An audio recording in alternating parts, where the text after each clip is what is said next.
Friends, welcome to the channel simply money. आज की video के अंदर हम कंपेयर कर रहे हैं एक ही म्यूचुअल फंड हाउस यानी कि क्वांट के दो म्यूचुअल फंड्स, जो कि आता है आपका एक क्वांट स्मॉल कैप और आपका quant mid cap category fund.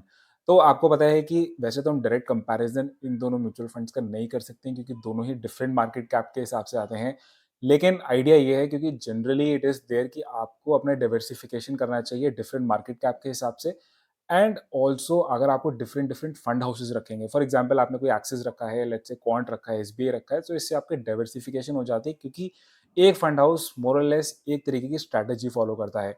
लेकिन हम इसलिए डिस्कस कर रहे हैं कि क्या हम अपने पोर्टफोलियो के अंदर इन दोनों फंड्स को एक साथ रख सकते हैं। हम इसलिए भी डिस्कस कर रहे हैं क्योंकि दोनों ही जो फंड्स हैं, जो हमारे quant and small and mid cap, दोनों ही काफ़ी बढ़िया परफॉर्म कर रहे हैं। तो ये काफ़ी एक क्वेश्चन आता है इन्वेस्टर्स का कि क्या हम दोनों फंड्स को रख तो सकते अगर हैं। हम सीधा आते इस हैं बेसिक फैक्ट समझते हैं क्योंकि दोनों ही फंड्स एक ही फंड हाउस के हिसाब से आए हैं, तो दोनों की एज सिमिलर है। अगर हम एसेट अंडर मैनेजमेंट देखें कि कितना फंड ऑलरेडी इन्वेस्टेड है, तो आप देखेंगे कि स्मॉल कैप कैटेगरी का जो फंड है हमारे पास, यानी क्वांट स्मॉल कैप, यहाँ पे ऑलमोस्ट 3 टाइम्स का हमारा एयूएम हो चुका है, जो कि कंपैरिजन में मिड कैप से। तो यहाँ पे एयूएम हमारा अभी 9,000 के अराउंड है और आपका मिड कैप का क्लोज टू 3,000 करोड़ रुपीस का है, यानी कि आपका स्मॉल कैप कैटेगरी का फंड थोड़ा सा ज्यादा पॉपुलर है among the investors. Small cap category का फंड है। अगर हम नंबर ऑफ स्टॉक्स भी देखते हैं, तो यहाँ पे आपके नंबर ऑफ स्टॉक्स स्मॉल में ज़्यादा है, ऑलमोस्ट 95। उसी के कंपैरिजन में मिड कैप आपका काफ़ी ज़्यादा बोलेंगे कंसंट्रेटेड है, 35 नंबर ऑफ स्टॉक्स है। जनरली हमने ये देखा है कि आपके जो जितने जैसे मार्केट कैप कम होती रहती है, वो जो फंड मैनेजर होता है, डाइवर्सिफाई करने के लिए और रिस्क को मैनेज करने के लिए ज़्यादा नंबर ऑफ स्टॉक्स रखता है, मोर ऑन एन एवरेज। तो यहाँ पे भी सेम फंडा, और यहाँ पे भी सेम फंडा हुआ है यूज़, कि आपके फंड मैनेजर ने आपके क्वांट के अंदर, स्मॉल कैप के अंदर काफ़ी ज़्यादा स्टॉक्स रखे हुए हैं। अगर हम फर्दर स्टॉक्स, अब हम मार्केट कैप एलोकेशन देखें, तो मिड कैप जो हमारा फंड है, उसके अंदर ऑब्वियसली आपका लार्ज मिड कैप के अंदर ज़्यादा हमारे पास स्टॉक्स हैं, और स्मॉल कैप कैटेगरी का ऑलमोस्ट 7 to 8% ही है। वहीं स्मॉल कैप अगर हम देखते हैं, तो यहाँ पे आपका स्मॉल एंड लार्ज यानी कि मिड कैप का बिल्कुल भी इसके अंदर ऑलोकेशन नहीं है, almost just 2 to 3%।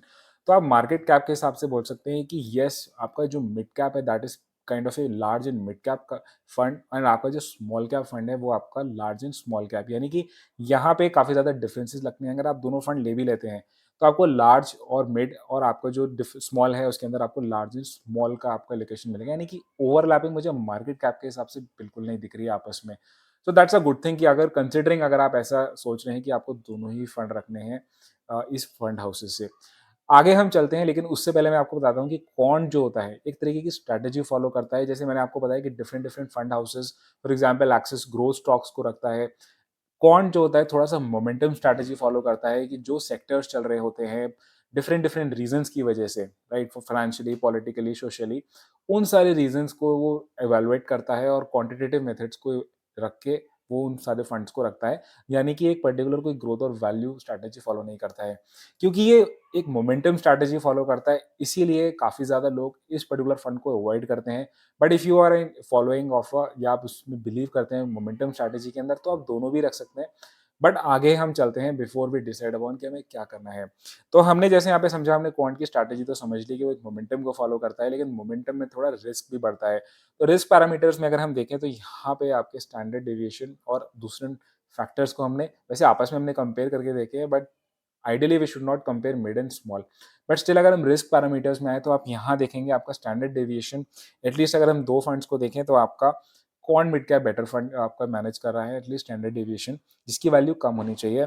Alpha beta की अगर आप देखेंगे, तो अल्फा में आपका स्मॉल कैप का ज्यादा अल्फा है। अल्फा मतलब रिटर्न्स बताता है, तो जनरली आप एक्सपेक्ट भी करते हैं कि स्मॉल कैप, कंसिडरिंग कि उसके अंदर थोड़ा सा रिस्की या फिर बेटर रिटर्न्स की प्रोबेबिलिटी होती है मिड एंड लार्ज से, तो यहाँ पे आपको उसका अल्फा ज्यादा है। And Sharpe ratio and Sortino ratio आप देखेंगे कि यहाँ पे दोनों का ही बैलेंस्ड है। तो शार्प रेशियो आपका स्मॉल कैप का बेटर है, और आपका सॉर्टिनो रेशियो, ये दोनों ही रेशियोज का मतलब होता है रिटर्न्स बाय रिस्क। यानी कि जब नेगेटिव रिटर्न्स आते हैं, तो आपका मिड कैप बेटर मैनेज कर रहा है, एंड दिस इज मोर और less kind of A factual भी है, क्योंकि मिड कैप्स जो होते हैं थोड़ा सा स्टेबल होते हैं ऑन एन एवरेज, अगर हम देखें स्मॉल कैप से। अगर हम रिस्क पैरामीटर्स देखें, तो रिस्क पैरामीटर्स हम देखेंगे तो दोनों के ही कंपेरेबल हैं। ऐसा नहीं है कि कोई एक फंड बहुत रिस्की है। नाउ हम थोड़ा देखते हैं, डिस्कस करते हैं सेक्टर्स का, क्योंकि यहाँ पे हो सकता है कि हमें कुछ एक सिमिलैरिटी मिले, और यहाँ पे हम देखेंगे कि टॉप 3 सेक्टर्स के अंदर कुछ एक सिमिलैरिटी भी है। क्योंकि अगर आप सेक्टर्स एटलीस्ट देखते हैं, तो फाइनेंशियल्स एंड हेल्थ केयर दोनों ही हमारे फंड्स के अंदर टॉप एलोकेशन के अंदर आते हैं। तो अगर हम आगे स्टॉक्स में भी देखते हैं, तो आप देखेंगे अगर हम क्वांट मिड कैप से स्टार्ट करें तो आपका top allocation large cap company Reliance की है, ऑलमोस्ट 7.5%। और यहाँ पे बाकी सारी कंपनीज देखेंगे मोरलेस आपकी मिड कैप्स की आती है, फिर डिक्सन, पीएनबी, आपके पास आती है Aurobindo pharma, we have Hindustan petroleum, Scotts limited, Adani power, Linde India. तो इस तरीके की कुछ एक कंपनीज हैं। अब वहीं पे अगर हम क्वांट स्मॉल कैप देखते हैं, तो यहाँ पे आप देखेंगे कि अगेन आपका एक कंपनी आ रही है Reliance industries. Reliance industries again यहाँ पे भी टॉप है और आपका मिड कैप में भी टॉप लोकेशन था, यानी कि लार्ज कैप कंपनीज रिलायंस पे इसने काफ़ी ज़्यादा जो है अपना ट्रस्ट किया हुआ है इस पर्टिकुलर म्यूचुअल फंड हाउस ने। तो ये कॉमन आपका सिमिलैरिटी निकल के आती है। अगर हम आगे स्टॉक्स देखें तो वी हैव जियो फाइनेंशियल्स, जो कि आपको पता है रिसेंटली लिस्ट हुई थी। We have Bikaji, IRB infrastructure company, Arvind limited, PNB bank, Hindustan copper, Usha Martin, HFCL. तो यहाँ पे भी आप देखेंगे कि आपके पास दो एक large cap companies, PNB and Reliance, ये दोनों जो अगर आप मिड कैप्स के अंदर देखें तो ऑलमोस्ट 13% आपका पीएनबी एंड रिलायंस मिला के आता है। और आपका क्वांट स्मॉल कैप्स के अंदर भी हम देखते हैं तो एटलीस्ट 7 to 8% जो आता है आपका पीएनबी एंड रिलायंस के अंदर आता है। तो ये कॉमनैलिटी होती है कि कहीं ना कहीं, क्योंकि दोनों के अंदर लार्ज कैप्स का आपको पता है कि ओवरलैप हुआ है। मिड एंड स्मॉल का तो इतना नहीं है, लेकिन लार्ज कैप्स का ओवरलैपिंग है। तो ये कहीं ना कहीं आपको सजेस्ट करता है कि ज़्यादा अगर कॉमनैलिटी है तो मे बी आप अवॉइड कर सकते हैं, अवॉइड करना चाहेंगे, क्योंकि आप नहीं चाहेंगे कि मैं दोनों के अंदर इन्वेस्ट करके आप अगेन उन्हीं कंपनीज के अंदर हम दोनों दोनों फंड्स हाउस के अंदर इन्वेस्ट कर रहे हैं। तो ये एक पॉइंटर हो सकता है। लेकिन जब मैंने बाकी सारी कंपनीज ओवरऑल कंप्लीट होल्डिंग देखी थी, तो वहाँ पे इतना ज़्यादा इसके अलावा कोई और ओवरलैपिंग नहीं थी, क्योंकि मिड के अंदर आपकी मोरलेस मिड कैप कंपनीज हैं, स्मॉल कैप के अंदर आपकी स्मॉल कंपनीज हैं। तो ये पॉइंट हमें नोट करना चाहिए। लेकिन अगर हम आइए रिटर्न्स भी देख लेते हैं, क्योंकि अल्टीमेटली आपको रिटर्न से मतलब है। तो रिटर्न्स अगर हम देखें इन दोनों ही फंड्स के, जो मैक्सिमम है यहाँ पे हम देखेंगे तो आपके मिड कैप के बेटर आ रहे हैं एंड स्मॉल कैप के आपके जो आ रहे हैं, जो आपके 5 ईयर्स होराइजन में आपके स्मॉल कैप। लेकिन हम बेटर कंपैरिजन करने के लिए इनके पीयर ग्रुप से डिस्कस करते हैं। तो यहाँ पे अगर आप देखेंगे हमने मिड कैप्स के अंदर जो पीयर ग्रुप लिया है, वहाँ पे क्वांट को हमने कंपेयर किया है इसके कोटक, एक्सिस एंड एचडीएफसी, जो कि अगेन मार्केट लीडर्स हैं ये तीनों ही फंड्स।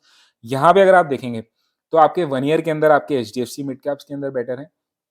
3 ईयर्स के अंदर आपके यहाँ पे आप देखेंगे क्वांट मिड कैप्स जो होता है लीड कर रहा है। और लाइफ टाइम सीएजीआर भी देखते हैं तो कहीं ना कहीं आपका एचडीएफसी एंड कोटक के बाद आपका क्वांट मिड कैप, यानी कि क्वांट ने 3 ईयर्स एंड 4 ईयर्स के अंदर अच्छे रिटर्न्स दिए हैं।